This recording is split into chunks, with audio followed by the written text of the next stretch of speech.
Reciban un saludo muy afectuoso cada uno de ustedes.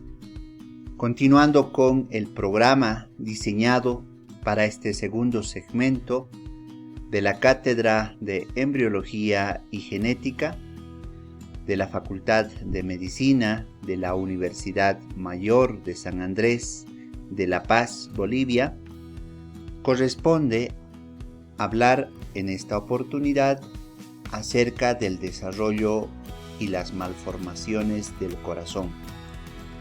El desarrollo embrionario del corazón va a estar directamente relacionado a una estructura que ya lo hemos analizado, lo hemos estudiado en nuestras prácticas.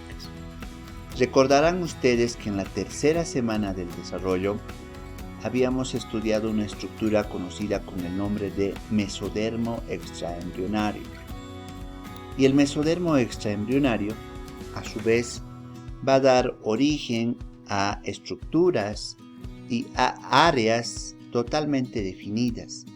Dentro de estas estructuras y dentro de estas áreas definidas, hemos estudiado a la notocorda, a los somitas, a los gononefrótomos, al mesodermo lateral, al área de la placa cardiógena, al septum transversum, al mesodermo faríngeo y al mesodermo caudal.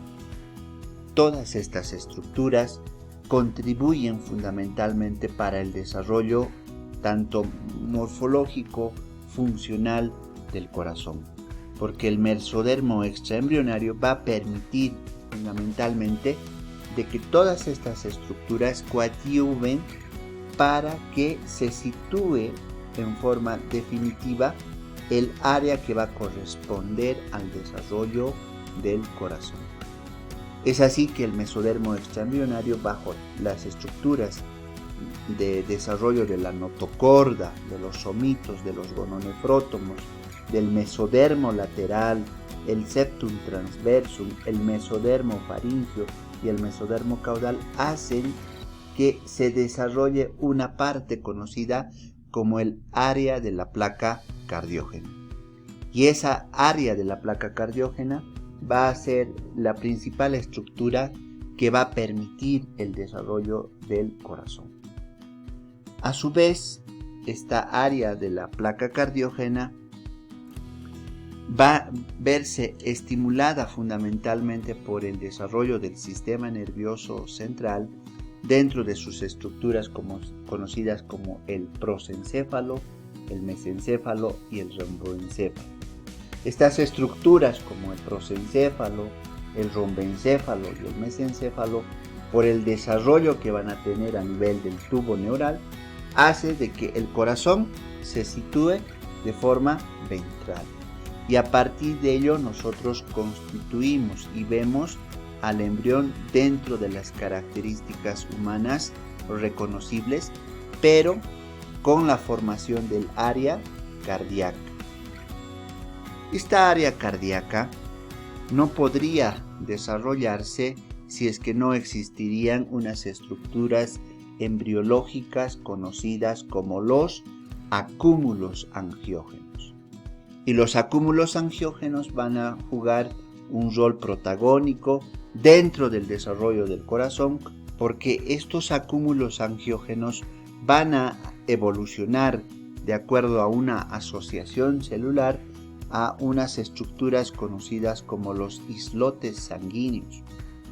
Y dentro de los islotes sanguíneos tenemos dos estructuras, los islotes sanguíneos de Ward y de Pander. Estos islotes sanguíneos también van a dar origen a partir de esta estructura embrionaria a los vasos, es decir, a las arterias y las venas. Pero fundamentalmente el trabajo que desarrolla los islotes sanguíneos es el desarrollo del área de la placa cardiógena y de una estructura embrionaria conocida como el tubo cardíaco. Entonces el tubo cardíaco es una estructura que verdaderamente es un tubo y que luego va a presentar dilataciones, estrechamientos y de forma paulatina, cronológica, se va a a desarrollar adoptando la forma del corazón, donde se va a reconocer las 4 cavidades, 2 aurículas y 2 ventrículos. Pero el primordio, la célula principal o el origen estructural del corazón va a estar dada por un tubo. A ese tubo se lo conoce con el nombre de tubo cardíaco, es el primordio del corazón, del cual se van a desarrollar todas estas estructuras. Un otro dato importante que hay que tomar en cuenta va a ser que el día 23 del desarrollo empieza a latir el corazón. Entonces podemos decir que a partir del día 23 el corazón empieza su funcionamiento. Ese funcionamiento que va a acompañar el resto de la vida de la persona. Y es un dato muy importante y es un dato muy apasionante. Ustedes comprenderán saber ese dato que el corazón empieza a latir a partir del día 23 del desarrollo.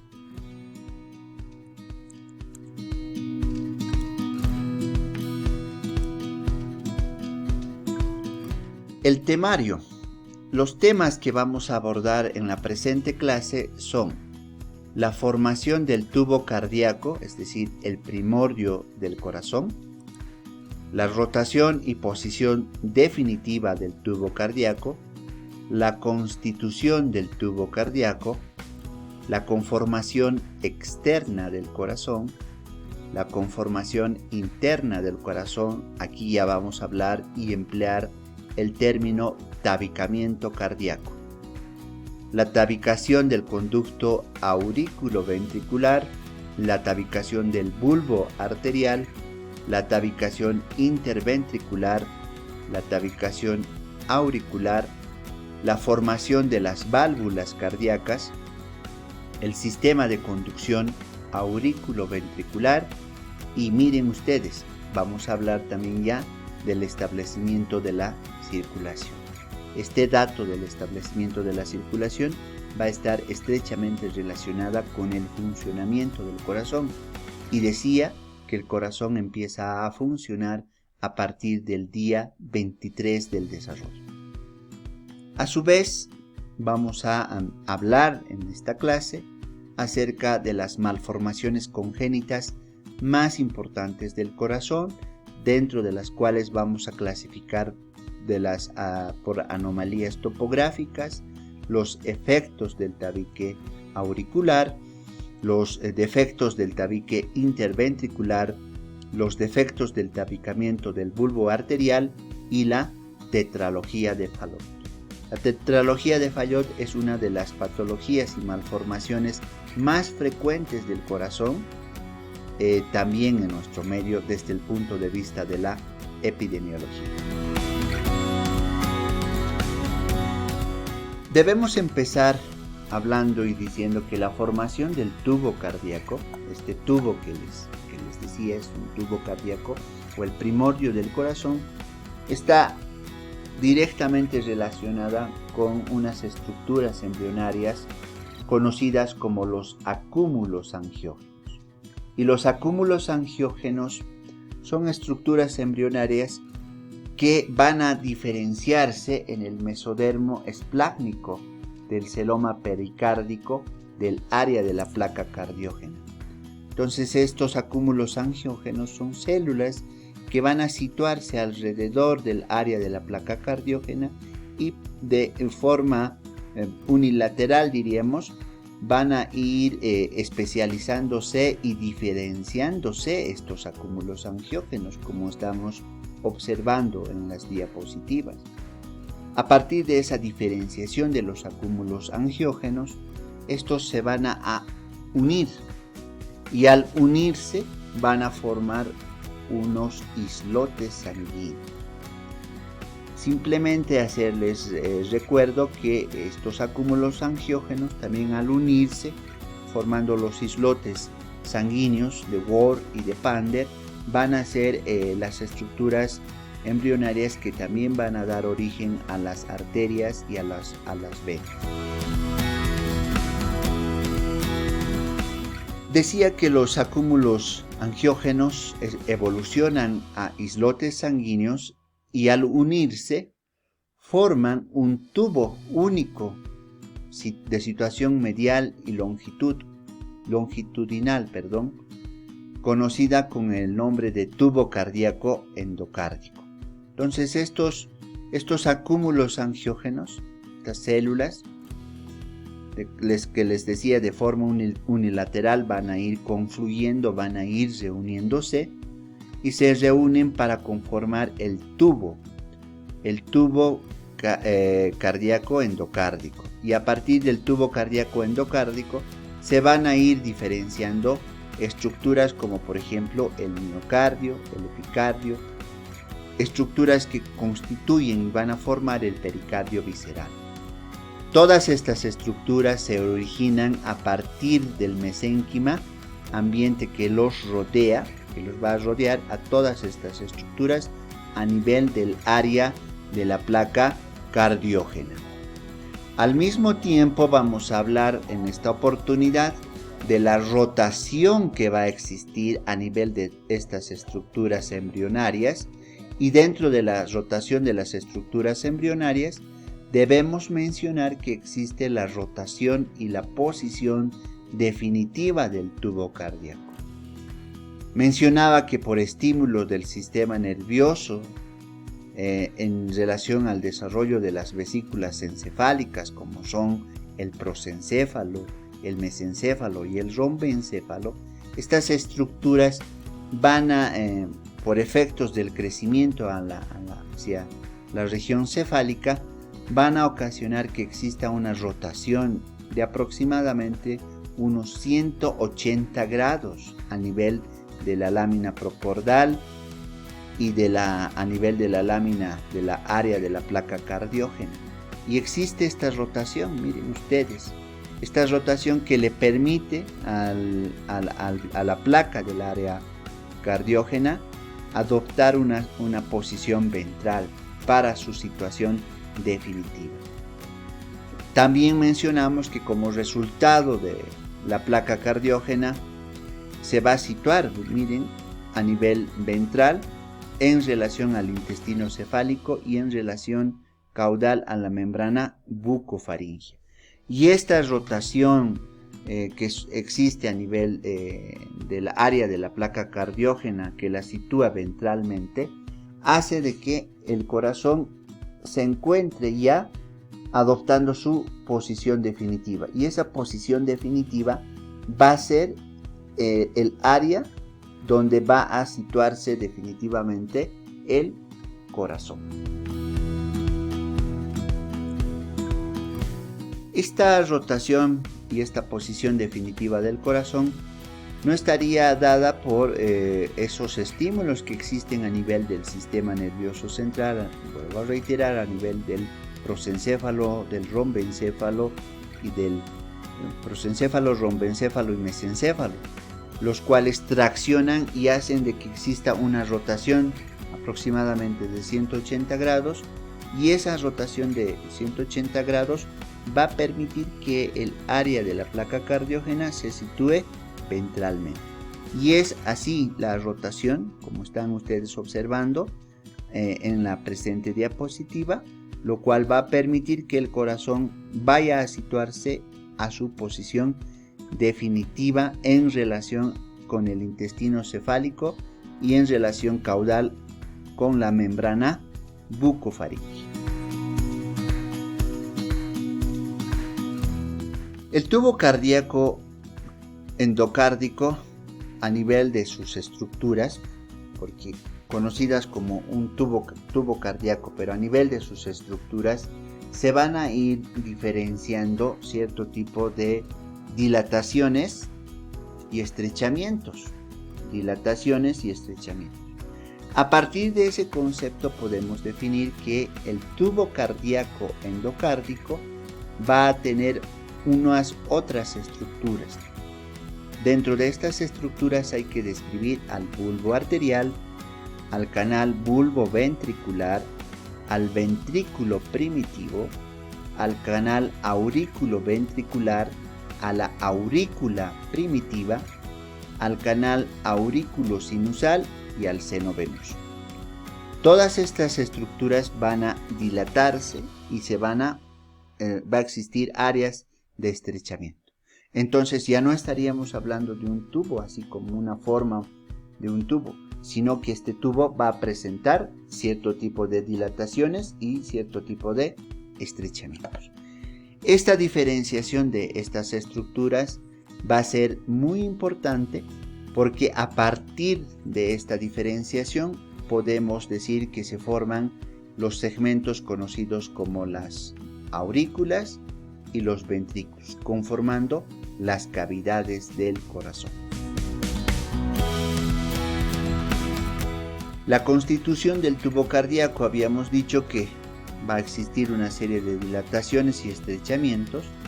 Por ejemplo, a nivel del bulbo arterial se van a desarrollar dos estructuras embriológicas muy importantes, como van a ser las cámaras de salida de ambos ventrículos. Y miren ustedes, a partir del bulbo arterial se desarrollan estructuras como por ejemplo la arteria pulmonar y la aorta. Y de su extremo distal se va a originar el tronco arterioso. Este tronco arterioso va a originar al segmento ascendente de la arteria aorta y de la arteria pulmonar. Luego existe un estrechamiento que se llama el canal bulboventricular. Luego va a existir una nueva dilatación, es el ventrículo primitivo. El ventrículo primitivo fundamentalmente va a dar origen al ventrículo y a los ventrículos y a todas sus cavidades. Luego existe un nuevo estrechamiento y el estrechamiento recibe el nombre de canal auriculoventricular para posteriormente dar origen a otra dilatación conocida con el nombre de aurícula primitiva. Y la aurícula primitiva va a permitir el desarrollo de la cavidad auricular. Finalmente existe, como en la figura lo ven, como unos piecitos que va a dar origen al seno venoso. Y el seno venoso constituye un pilar fundamental para el desarrollo de la aurícula derecha. Al mismo tiempo, el seno venoso va a dar origen a estructuras muy importantes de aporte sanguíneo, como van a ser las venas cardinal común, la vena umbilical y la vena vitelina. Entonces, este segmento embrionario a nivel del seno venoso va a dar origen a estas estructuras, ¿no? La vena cardinal común, o también llamada conducto de Cuvier, la vena umbilical, la vena vitelina o las venas ónfalo-mesentéricas, que van a estar relacionadas a través del seno venoso, y el seno venoso tiene una relación directa con la aurícula primitiva, específicamente en el lado derecho.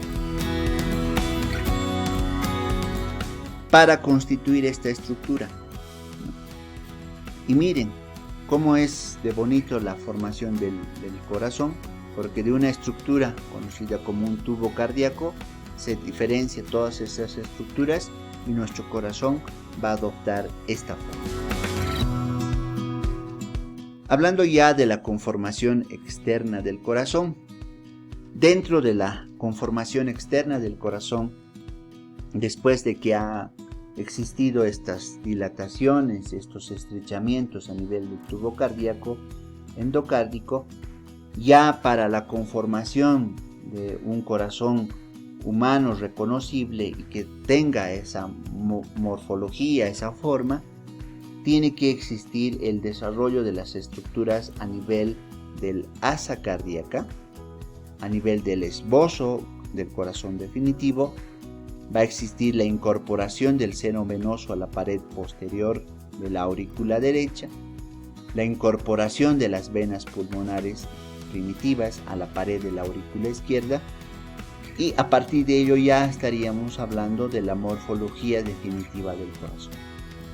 Y si ustedes se ponen a analizar, es la transición que adopta esta estructura embrionaria del tubo cardíaco endocárdico gracias a sus procesos de dilatación y estrechamiento para que el corazón tenga una morfología definitiva y una morfología única, donde podemos describir y reconocer todas las estructuras que han permitido que exista el tejido como es el corazón.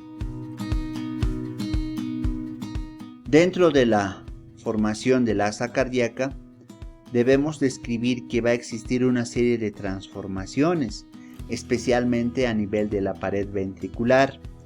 La pared ventricular va a experimentar una dilatación a nivel de su pared anterior y también a nivel de su pared posterior.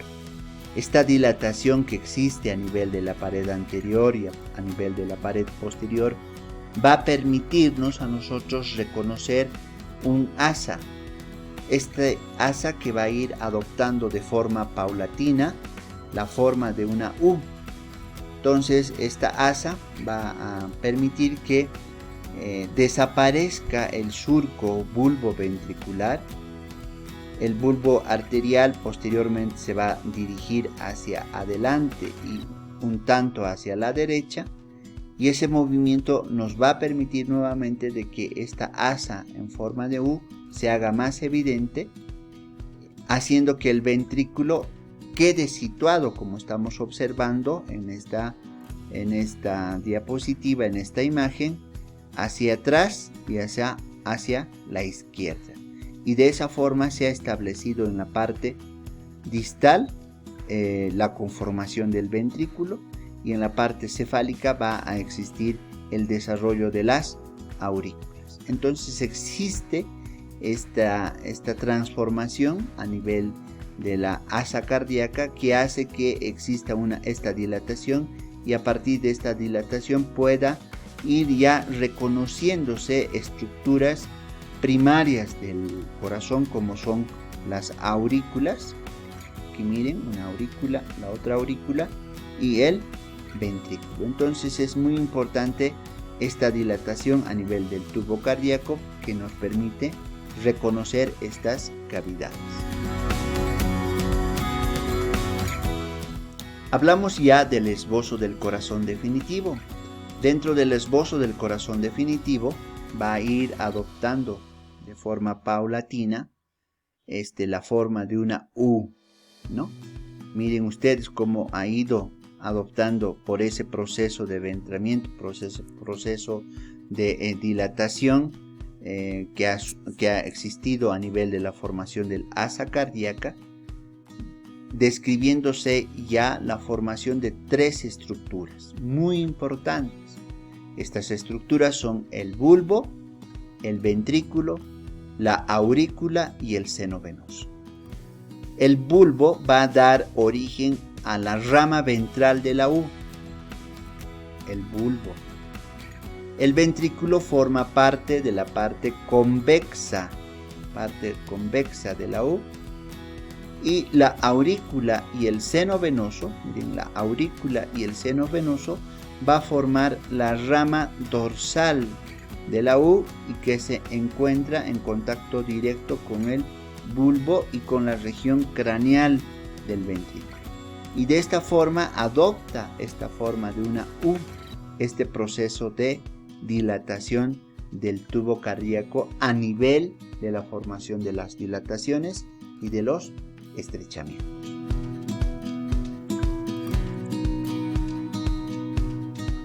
Hablamos ya de la incorporación del seno venoso a la pared posterior de la aurícula derecha. Hay que recordar que el seno venoso va a permitir ya que exista flujo a nivel de estas estructuras, flujo sanguíneo.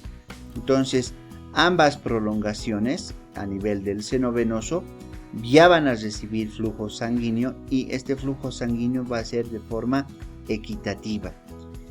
Este flujo sanguíneo va a permitir que exista una transformación a nivel del seno venoso, lo cual hace de que exista una prolongación hacia el lado izquierdo y esta prolongación hacia el lado izquierdo del corazón hace de que se atrofie y forme de forma deliberada, diremos, todas las estructuras conocidas como el seno venoso o en alguna otra tipo de literatura conocida como el seno coronario.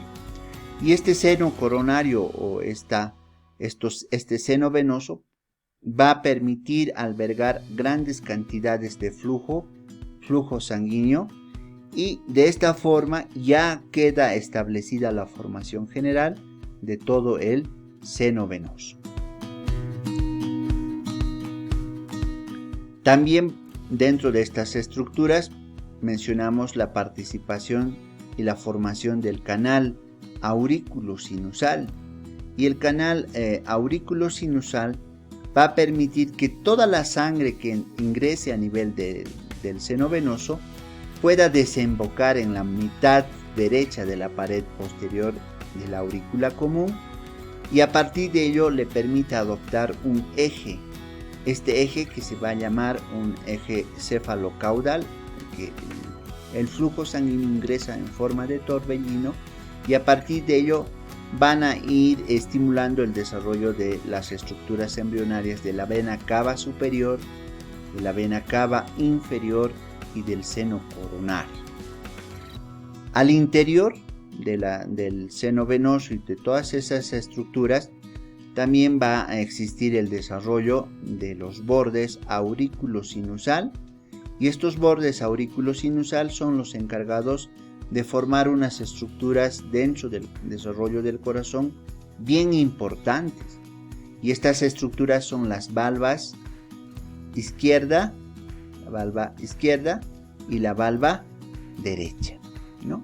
Estas valvas izquierda y derecha va a permitir fundamentalmente de que exista el flujo sanguíneo.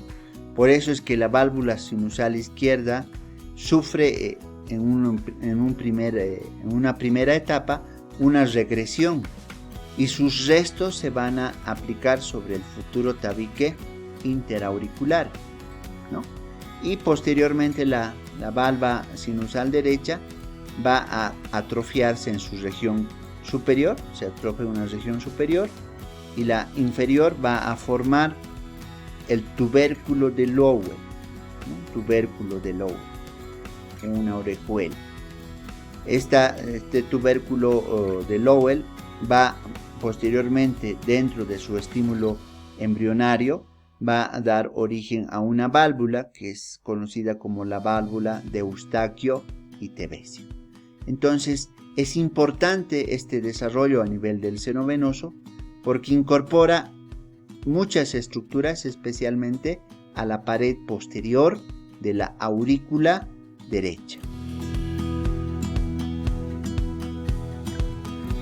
Incorporación de la vena pulmonar primitiva a la pared de la aurícula izquierda. Esta incorporación va a ser dada fundamentalmente porque va a existir un estímulo a nivel de la mitad izquierda de la aurícula, donde se va a reabsorber por estructuras a nivel del tronco inicial de la vena pulmonar, este tronco inicial de la vena pulmonar, a nivel de su estructura primaria.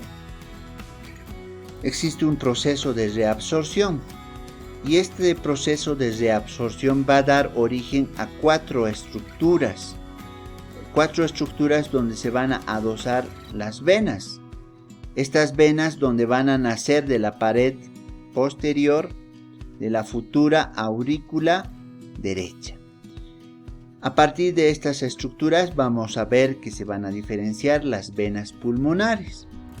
Las venas pulmonares se forman por una evaginación que se va a denominar una vena pulmonar primitiva.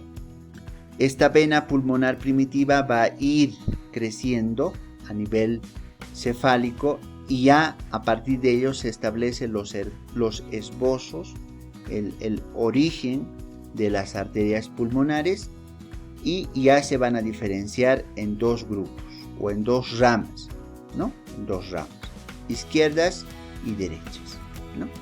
Entonces esa es fundamentalmente la participación a nivel de la pared posterior de la aurícula izquierda. Hablamos ya de una morfología externa, entonces hablamos de la morfología definitiva del corazón. Se dice que el corazón tiene la forma de un puño cerrado, ¿no? Esa es la forma de un corazón. Entonces, dentro de la pared del corazón también van a diferenciarse diferentes estructuras, especialmente musculares. Esta diferenciación muscular a nivel de todas las estructuras permiten que se diferencien dos elementos muy importantes, como va a ser el miocardio y el pericardio, a lo que esta unión de estas dos estructuras recibe el nombre de pericardio visceral. A partir del pericardio visceral se origina a partir de un mesénquima que va a estar rodeando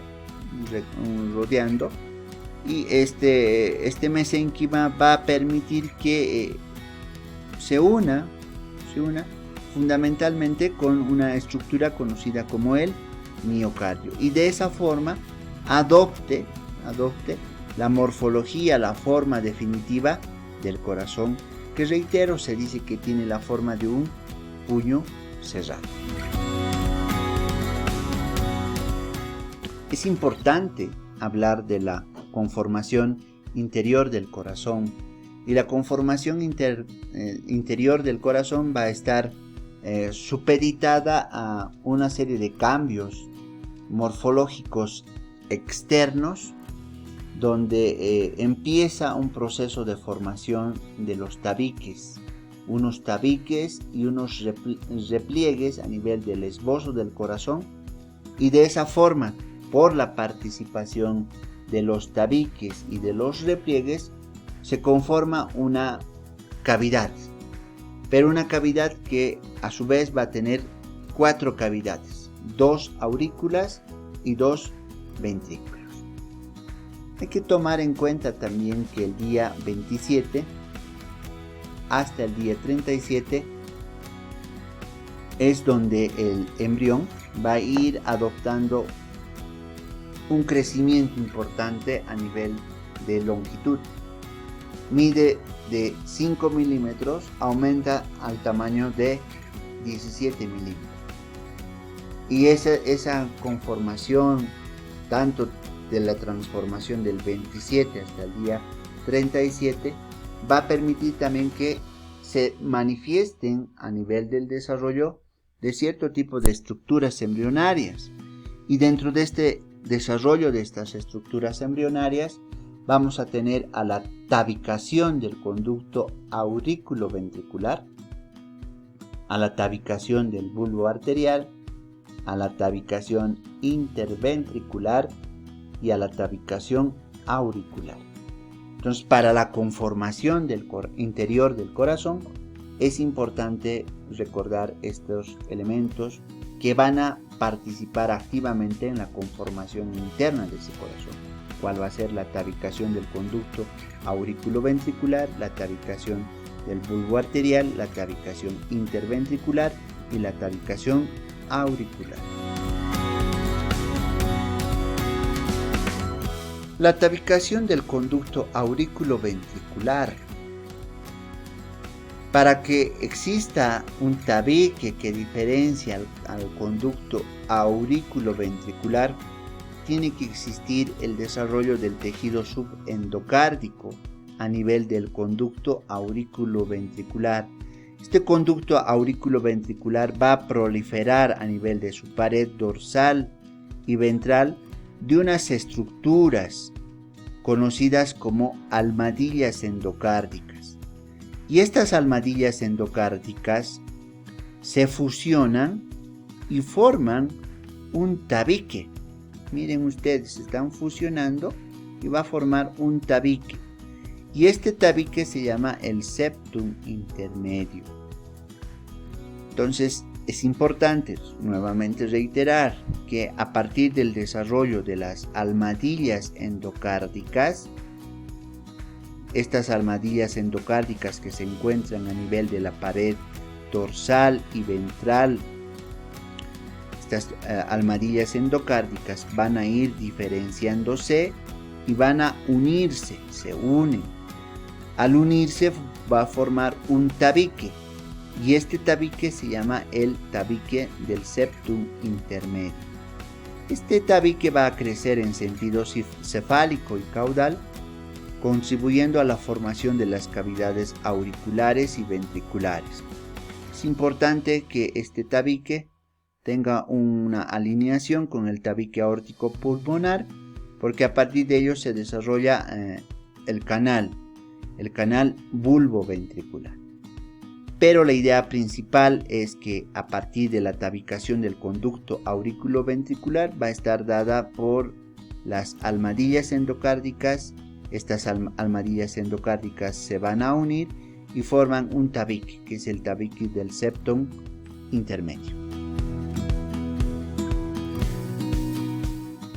Aquí estamos mostrando las almohadillas endocárdicas. Miren ustedes cómo se unen estas almohadillas endocárdicas, y a partir de la unión se van diferenciando todas estas estructuras que va a permitir la formación del tabique.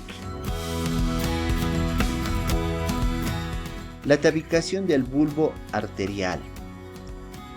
Dentro de la tabicación del bulbo arterial, la finalidad final va a ser de que el bulbo se divida en dos conductos, en estos dos conductos, y estos dos conductos van a ser las cámaras de salida de los ventrículos y de la porción ascendente de la aorta y de la arteria pulmonar. Y dentro de la formación de estos dos conductos también van a aparecer unas crestas que se llaman las crestas vulvares, y estas crestas vulvares van a estar una al frente de la otra, y este desarrollo va a surgir aproximadamente en la quinta semana del desarrollo.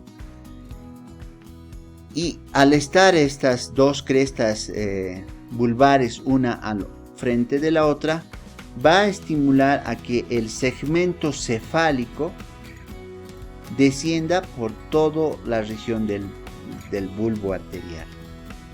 Y gracias a esta disposición, que es en forma de un espiral, porque hay que recordar que la sangre va a llegar en forma de torbellino, gracias a esta disposición se forma un otro tabique, que va a ser el tabique aórtico pulmonar. ¿Ya? El tabique aórtico pulmonar.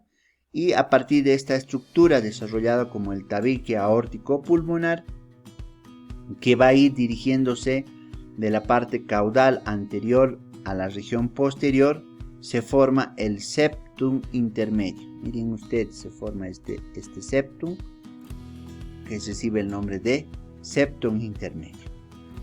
Posteriormente, gracias a la disposición de esta forma de espiral a nivel del tabique de la aorta, continúa el estímulo hacia el nivel del cuarto arco aórtico, y a partir de ello ya podemos decir que se establece una circulación y una formación de la arteria pulmonar, ¿no? Entonces es importante el estímulo y la participación del cuarto arco aórtico para la formación de la arteria pulmonar.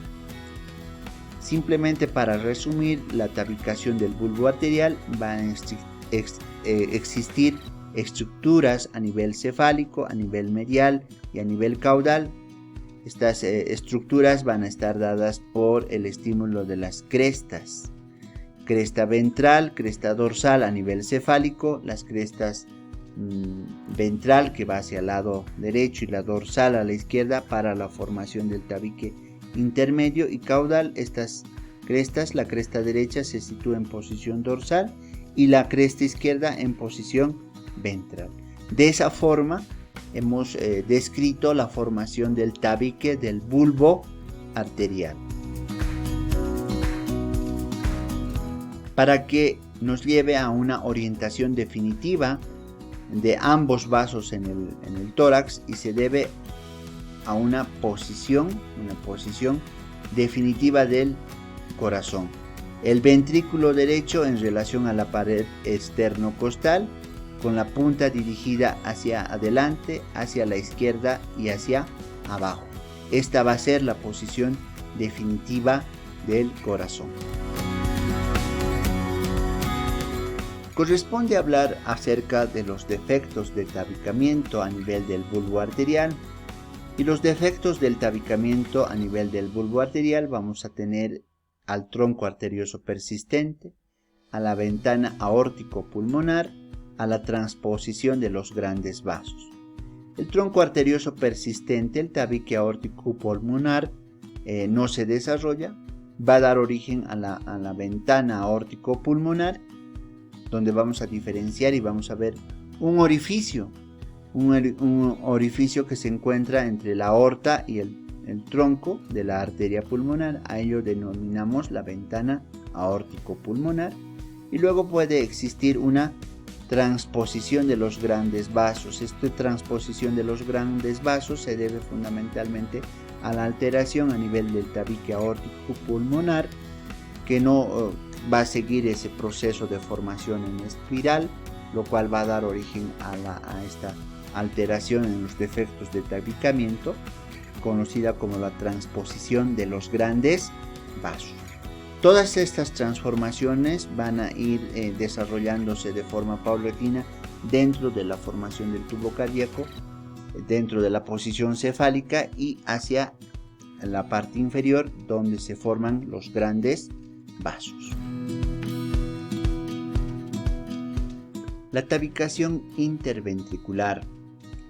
Dentro de la tabicación interventricular, mencionar que aparece en una zona llamada la cresta, que va adoptando una forma de semilunar en el plano sagital del ventrículo primitivo. Este ventrículo primitivo que ejerce por el crecimiento del miocardio, que empuja en la región de la cubierta endocárdica, y esta va a ir originando a este espacio que se llama el espacio del septum interventricular entre ambos ventrículos. Ahora, este espacio conocido como el septum interventricular, su extremo ventral alcanza a la cresta vulvar.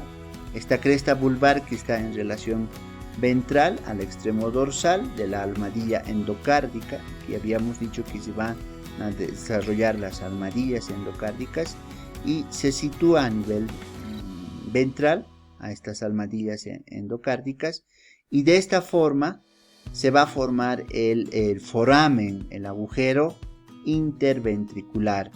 Y el agujero interventricular no es nada más que el borde libre semicircular entre el septum intermedio y el tabique aórtico pulmonar, ¿no? Entonces, el septum o el foramen interventricular se forma por la diferenciación de estas estructuras que van a estar delimitando a esta estructura. También dentro de la tabicación interventricular es importante mencionar que el tabique interventricular definitivo va a estar formada por tres porciones: una parte muscular inferior, una parte muscular anterior, una membranosa posterior-superior. Dentro de la estructura de la muscular anterior encontramos al septum interventricular. Dentro de la estructura muscular anteroposterior vamos a describir la proliferación de dos crestas, las crestas vulvares, y dentro de la diferenciación de la región membranosa posterior-superior vamos a encontrar al septum intermedio, y de esa forma ya está establecido la tabicación interventricular. Hablando de sus defectos, dentro de los defectos de la tabicación interventricular podemos mencionar al de tipo membranoso alto, al de tipo membranoso bajo, al de tipo del ventrículo único. Cabe hacer saber que estos defectos del tabique interventricular generalmente se producen entre la cuarta y séptima semana del desarrollo. Dentro de estos defectos del tabique interventricular conocemos, o el abanderado va a ser el tipo muscular bajo. Va a ser el menos común, pero se observa en la porción muscular del tabique, y como resultado de ello va a existir una reabsorción excesiva a nivel del miocardio, formando unas trabéculas, y esta formación de estas trabéculas se llama el síndrome de Röhrl. La tabicación auricular. Para la conformación de la tabicación auricular es importante también la participación de estructuras como el septum primum, el ostium primum y el ostium secundum. Para la formación del septum primum va a ser una membrana, que se forma una membrana delgada, falciforme, que va a dar origen a una cavidad, a esta cavidad dentro de la aurícula, ¿no? Entonces una cavidad, la cavidad auricular primitiva, y esta cavidad crece en dirección hacia las almohadillas. Recuerden ustedes que aquí periféricamente van a estar las almohadillas endocárdicas. Entonces esta cavidad auricular primitiva va a crecer a nivel de las almohadillas, y como consecuencia de este crecimiento o proliferación celular, los dos extremos de la membrana van a tomar contacto. Al tomar contacto con las almohadillas endocárdicas que estaban rodeando a esta estructura, van a formar un espacio. A este espacio se le llama o se lo denomina el ostium primum. ¿Ya? El ostium primum.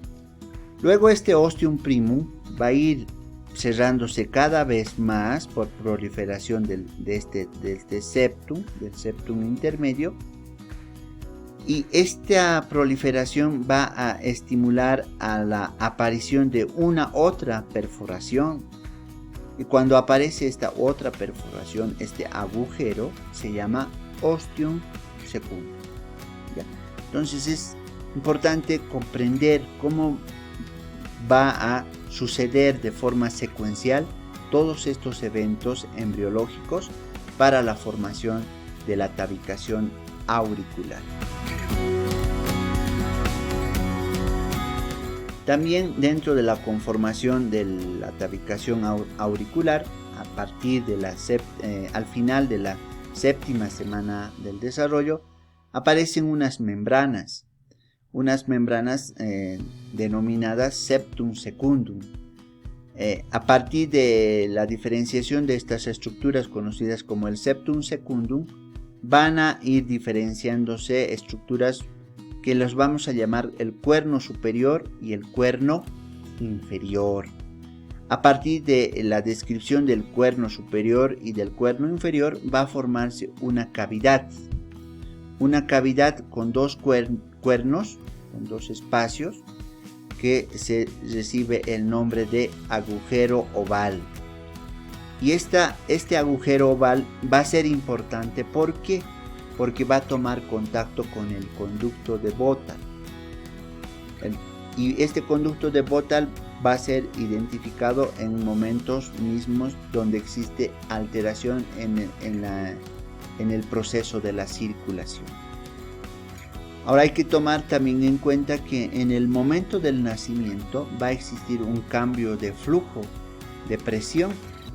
Entonces este cambio de flujo de presión se va a hacer más evidente a nivel de la aurícula izquierda, donde el septum primum se pone en contacto con el septum secundum, cerrando el agujero oval.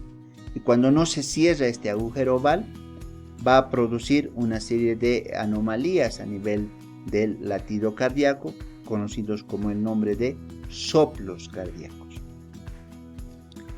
Finalmente, para mencionar que el tabique auricular definitivo está constituido por el septum primum, la proliferación cefálica del septum intermedio, va a estar constituida por el septum secundum, la válvula izquierda del seno venoso y el septum spurio.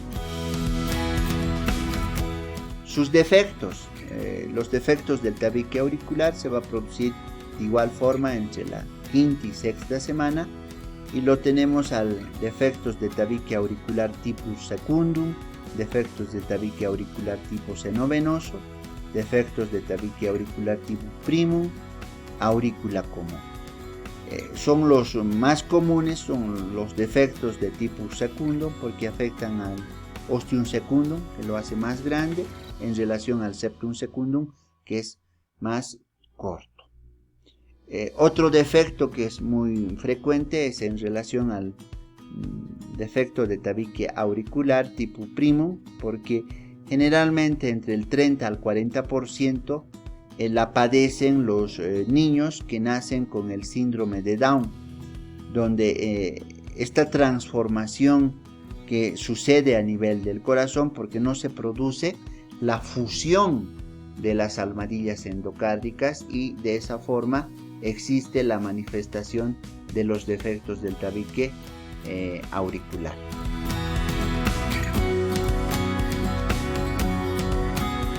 Hablamos ya de la formación de las válvulas cardíacas.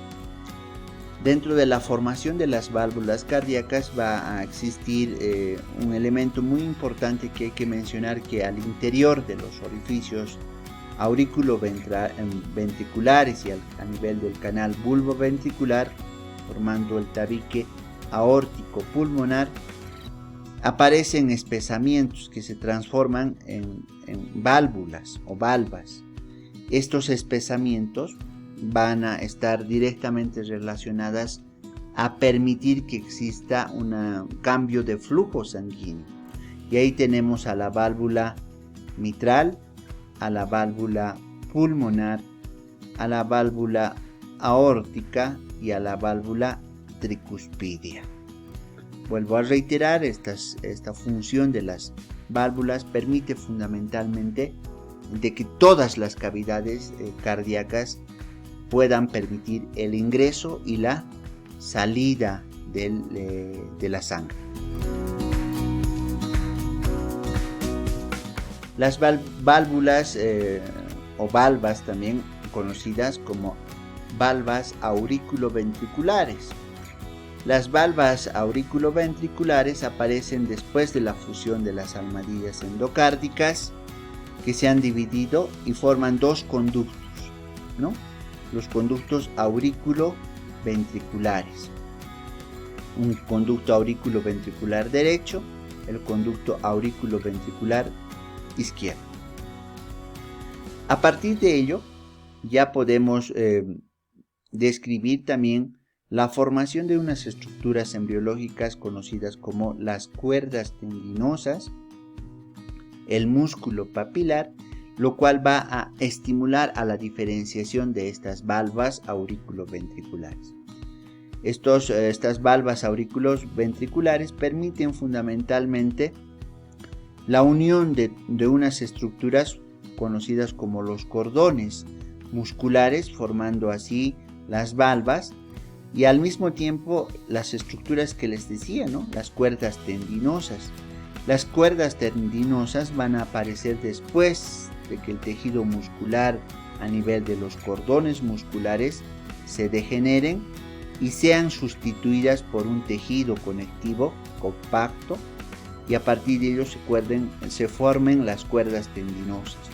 Estas cuerdas tendinosas van a ser muy importantes para la formación de las valvas, que consisten en la formación del tejido conectivo, formando los músculos papilares, que se van a ir diferenciando en regiones cercanas a las válvulas auriculoventriculares. Entonces esta es la forma donde se diferencian todas estas estructuras.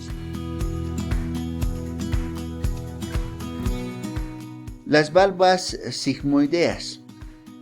Las valvas sigmoideas fundamentalmente van a dar origen a 4 tipos de valvas o válvulas: la válvula tricuspidia, la válvula mitral, la válvula aórtica y la válvula o valva pulmonar.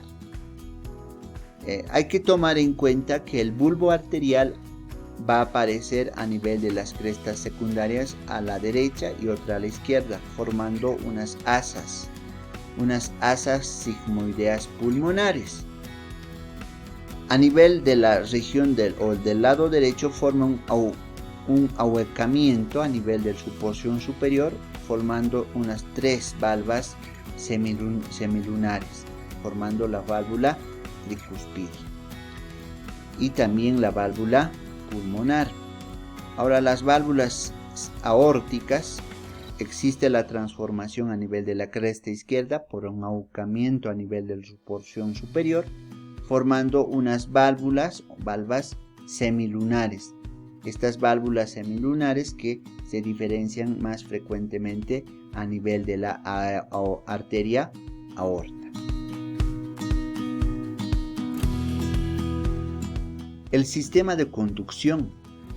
El sistema de conducción va a estar regulado a nivel de su estímulo eléctrico, a nivel del mesénquima cardiogénico, mediante 2 estructuras muy importantes, como va a ser el nodo o nódulo sinoauricular y el nodo auriculoventricular. El nodo sinoauricular, que se desarrolla en la parte que corresponde al seno venoso, después de la pared de la aurícula derecha junto a la desembocadura de la vena cava superior, y el nódulo auriculoventricular, que deriva de la musculatura de la prolongación del lado izquierdo a nivel del seno venoso y de la musculatura del canal auriculoventricular. Pero lo entendible es que a partir de la diferenciación y que se pueda marcar el sistema de conducción auriculoventricular está dada por el nódulo o nodo sinoauricular y el nodo auriculoventricular. Hablamos ya del establecimiento de la circulación. Habíamos dicho que el día 23 del desarrollo ya empieza el funcionamiento del corazón y existe el movimiento de la sangre, que es a través de un flujo y de reflujo, pero ya posteriormente se hace unidireccional. Entonces la sangre procede de las venas umbilicales, de las cámaras cardíacas, de los arcos aórticos, de la aorta y de las arterias pulmonares. Las venas pulmonares van a llevar sangre oxigenada y esta sangre oxigenada pasa a través de las cámaras cardíacas a los arcos aórticos, alcanza la aorta y de aquí a las arterias umbilicales, y ahí ya podemos decir que se establece ya la circulación fetal con el funcionamiento del corazón, que vuelvo a reiterar, se inicia a nivel del día 23 del desarrollo. Ahora, mencionar que la actividad cardíaca puede detectarse mediante una ecografía transvaginal a los 23 días en embriones de 2 milímetros.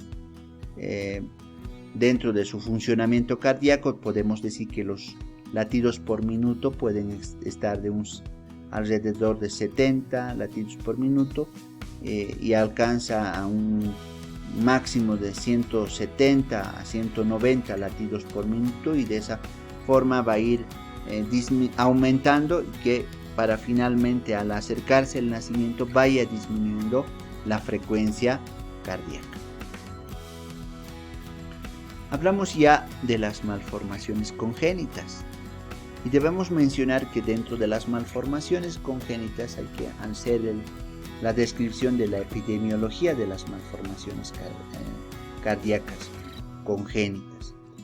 Las malformaciones cardíacas ocurren aproximadamente entre el 0,8% en todos los recién nacidos vivos.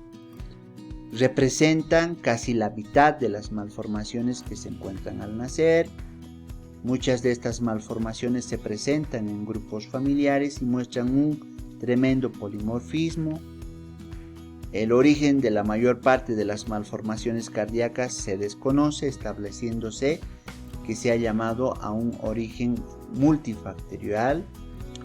Las cardiopatías congénitas son alteraciones estructurales, funcionales del corazón, del sistema circulatorio, de los grandes vasos, que se van a desarrollar durante la embriogénesis cardíaca. A nivel mundial, dichos defectos son causa importante de la morbilidad y mortalidad de la población infantil. Es una de las malformaciones más frecuentes, pero que también tiene que existir un conocimiento claro acerca de la manifestación de estas malformaciones. Empezamos con las anomalías topográficas. Dentro de las anomalías topográficas, describir a la dextrocardia. ¿Y qué es la dextrocardia? La dextrocardia es cuando el corazón está orientado hacia la derecha. Puede cambiar de lugar, puede estar al lado izquierdo. Entonces es un cambio de la situación de la orientación del corazón. Ahora, cuando existe un cambio total de todos los órganos, es decir, hígado, estómago, páncreas, etc., a este cambio se conoce con el nombre de situs inversus, pero es un cambio acompañado de todas las vísceras que se encuentran en la cavidad abdominal. La dextrocardia es el cambio de orientación que normalmente está hacia la izquierda, pero cambia su orientación al lado derecho. Al mismo tiempo, la dextrocardia puede estar asociada con bronquiectasias, inversión total de todas las vísceras, que habíamos indicado que se llama situs inversus. Puede existir una alteración a nivel de los senos paranasales, formando un síndrome que se llama el síndrome de Cartagener. Ahora, la asociación de los diversos divertículos bronquiales por la irrigación al pulmón derecho y por parte de las arterias aórticas va a formar un otro síndrome que se llama el síndrome de Chasinar-Cooper. Las ectopías cardíacas. Dentro de las ectopías cardíacas hay que mencionar a la ectopía abdominal, a la cervical, a la torácica subcutánea. ¿Qué es la ectopía cardíaca? Es cuando el corazón va a latir fuera de la cavidad cardíaca, como están observando ustedes en esta diapositiva. Miren, el corazón está afuera y el corazón va a latir de esta forma, ¿no? Entonces necesariamente este recién nacido tiene que ser sometido a una intervención quirúrgica para hacer la introducción del corazón a su cavidad normal. Pero la idea de ectopía cardíaca es que el corazón está latiendo por sobre la superficie del tórax. La tetralogía de Fallot. La tetralogía de Fallot va a ser la más frecuente porque va a presentar estenosis pulmonar, la hipertrofia del ventrículo derecho, el cabalgamiento de la aorta, donde va a comunicarse ambas cavidades, y la comunicación interventricular. A partir de ello, aquí estamos viendo cómo normalmente o fisiológicamente tiene que ir la distribución sanguínea, ¿no? Atravesando los diferentes espacios, atravesando las diferentes valvas, etc. Tanto dentro de su flujo derecho como del flujo izquierdo. Ello nos permite poder determinar que la tetralogía de Fallot es una cardiopatía congénita cianosante que presenta 4 lesiones estructurales en el corazón. La tetralogía de Fallot fue descrita o diferenciada por Louis Arthur Fallot en 1800 88. Es la cardiopatía más frecuente porque afecta entre el 5 al 80%, es decir, a 1 de cada 8.500 nacidos vivos. Causa niveles bajos de oxígeno en la sangre. Son más propensos a tener trastornos cromosómicos. Son los que dentro de los signos nos va a destacar más la cianosis y la disnea dentro de la manifestación de la tetralogía de Fallot. Hay que analizar los 4 aspectos importantes para la manifestación de esta malformación y patología que va a existir dentro de la patología de la tetralogía de Fallot. Es que existe una comunicación interventricular grande, va a existir una estenosis pulmonar, una hipertrofia del ventrículo derecho y un cabalgamiento de la aorta. Y esta se van a ver en diferentes etapas que vamos a pasar a describir. Dentro de la comunicación interventricular va a existir una apertura a nivel del tabique interventricular, ocasionando un cortocircuito sanguíneo. Este cortocircuito sanguíneo no va a permitir que se expulse fácilmente esta relación de la circulación a nivel del ventrículo, ¿no? Entonces existe en la tetralogía de Fallot una comunicación interventricular que se va a manifestar con una estenosis pulmonar como consecuencia del estrechamiento de la válvula pulmonar. ¿Ya? Existe un estrechamiento, lo cual ocasiona que poca sangre se dirija hacia los pulmones para su intercambio gaseoso, lo cual va a producir un cambio de coloración en la piel de ese paciente. Generalmente se manifiesta una cianosis. Y la cianosis es la coloración azul de la piel y de las mucosas.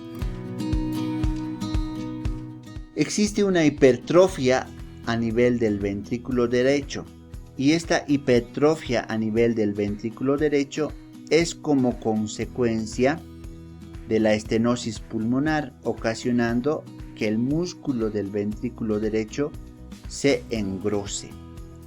En la tetralogía de Fallot van a ustedes escuchar que el corazón va a adoptar la forma de una bota militar. Esa adopción de esa forma de una bota militar se debe a la hipertrofia, al crecimiento exagerado del ventrículo derecho, como lo estamos observando en esta diapositiva. Y lo que les decía, esta hipertrofia del ventrículo derecho va a hacer que el corazón adopte la forma de una bota. El cabalgamiento de la aorta. La aorta no se sitúa en su posición normal en el ventrículo izquierdo, sino en la zona del tabique interventricular, emergiendo justo por encima de la comunicación interventricular, y esta alteración hace que exista una transformación, hace que la aorta le sea más fácil recibir sangre venosa y sangre arterial. A esta transformación se conoce con el nombre de cabalgamiento de la aorta. Entonces hace que este cabalgamiento de la aorta hace que no exista un adecuado intercambio sanguíneo, como estamos viendo en la diapositiva.